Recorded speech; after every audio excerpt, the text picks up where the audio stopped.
It was designed to make flying into space cheap, simple and safe.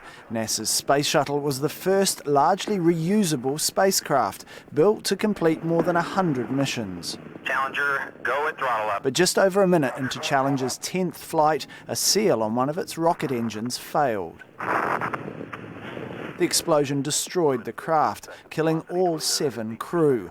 Changes were made to later missions, and despite the deaths of another 7 crew members when Columbia broke up on re-entry in 2003, the rest of the shuttle fleet continued flying until being retired 5 years ago. We should never forget about the legacy of those 14 brave astronauts that gave their life, for the exploration of mankind.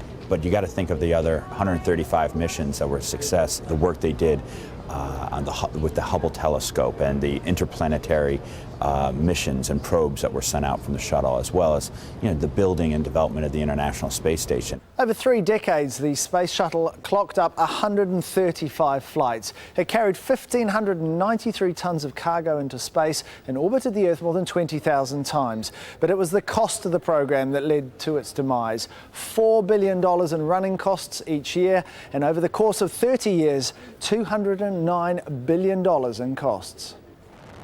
With the demise of the shuttle, NASA has increasingly looked to private companies for cheaper ways to deliver cargo and crew to space. One of them, SpaceX, has been trying, not always successfully, to land its Falcon booster rockets back on Earth. The US company says the reusable rockets will reduce launch costs from tens of millions of dollars to just a few million. Command engine start, 2. Earlier this week, another US company, Blue Origin, made history by sending the same reusable rocket into space and landing it back on Earth for a second time. I think if you can get the cost of access to space down, it's going to open up tremendous opportunities for what we can do in space.